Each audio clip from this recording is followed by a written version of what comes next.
In the crowded heart of Cebu City, where the air smells of grilled bananas and ocean breeze, a young man named Ramon Dela Cruz stood on a cracked sidewalk every evening with nothing but an old guitar and a dream. By day, he sold food to passing students. By night, he transformed into someone else, someone magical. When Ramon sang, people stopped. There was something hauntingly familiar in his tone, something powerful, almost royal. His deep, velvety voice sounded exactly like Elvis Presley. The hips, the charm, even the quiet pain in his songs, it was all there.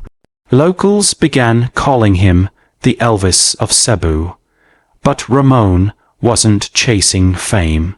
He sang to keep alive the memory of his late father, the man who first played him Elvis songs on a broken cassette player. Then, one humid evening, destiny appeared. A foreign tourist stopped, amazed, and recorded Ramon singing "Can't Help Falling in Love." The next morning, that video had gone viral. Millions of views, thousands of comments. The world was stunned by this Filipino Elvis. And then, an email arrived. Subject: Invitation to America's Got Talent. Ramon stared at the screen, trembling. The boy from Cebu's streets had just been called to the world's biggest stage. He looked up at the stars and whispered, "Papa, looks like we're going to America." It was the first time Ramon had ever left the Philippines. His mother's eyes glistened with tears as she said, "Sing with your heart, Anak, sing for all of us." On the long flight to Los Angeles, he couldn't sleep. He held his guitar close, whispering to the photo of his father, tucked in his wallet, "You're with me, Papa." When he reached the AGT studio, it felt like another world, bright lights, flashing cameras, and hundreds of contestants chasing the same dream. Backstage, he sat quietly, praying in Cebuano, his hands trembling on the guitar strings. Contestant Ramon Dela Cruz, a voice called. He stepped out onto the stage, lights blinding, crowd roaring softly. Simon Cowell leaned forward, his expression curious. "What's your name, and where are you from?" he asked. "My name is Ramon," he said proudly, "from Cebu City, Philippines." "And what will you be singing tonight?" Ramon smiled shyly. "A song by the king himself." The audience chuckled softly. Simon raised an eyebrow. "All right then, let's hear your Elvis." No one knew that within seconds they would fall silent. The first note hit, and the world stopped breathing.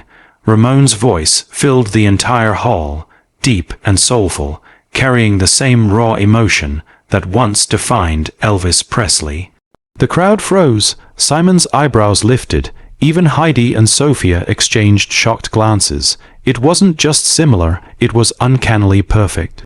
Every tone, every breath, every flick of the lip felt like the king had risen again. By the second verse, the audience was clapping along. People stood, phones recorded, some even cried. As Ramon reached the final line, "We're caught in a trap." He poured every memory of his father, every year of street struggle, into that one note. Silence followed, then the explosion of cheers, a full standing ovation. Ramon bowed, tears streaming down his cheeks. For the first time in his life, he wasn't a vendor or a street singer. He was a star, and Simon Cowell had that rare look, a smile mixed with disbelief, the kind that said, "We've just seen something extraordinary." When the applause finally calmed, Simon leaned toward his mic, still shaking his head. "Ramon," he said, his tone unusually soft, "I've seen 1,000 Elvis impersonators, but you didn't copy him, you brought him back. That wasn't imitation, that was soul." Ramon pressed his hand to his chest, trembling. "Thank you, sir. I sang for my father and for my country." Then Simon did something nobody expected. He reached forward and slammed the golden buzzer. The crowd exploded. Gold confetti rained from the ceiling. Ramon dropped to his knees, covering his face, crying uncontrollably.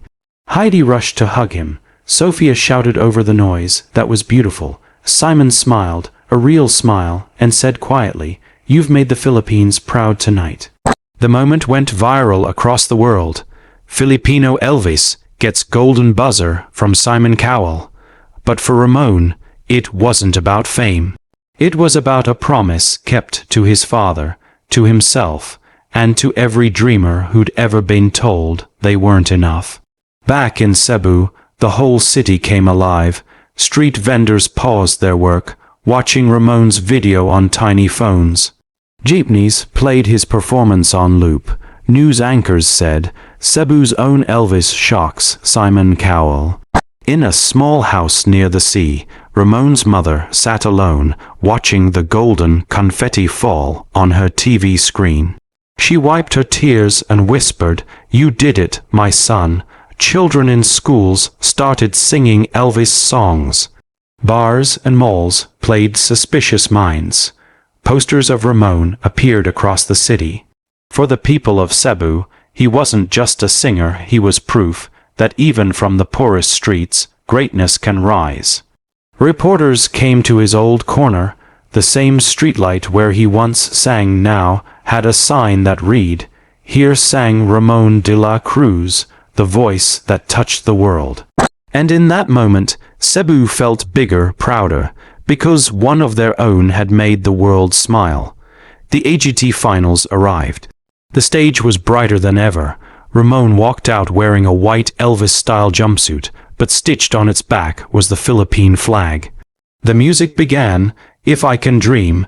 He sang like a man reborn, every word filled with gratitude, love, and fire. His voice soared across the hall, and when he finished, a deep silence filled the room before the eruption of applause. Simon stood first. "Ramon," he said, voice trembling, "you reminded us why this show exists, because talent can come from anywhere. You are not just Cebu's Elvis, you are a global voice." Ramon smiled, tears glistening under the lights. He raised the mic and said, "From Cebu to the world, thank you for believing in me." As the confetti fell again, the crowd roared. And somewhere high above, his father must have been smiling, because Elvis didn't just return that night. He lived again through the heart of a Filipino.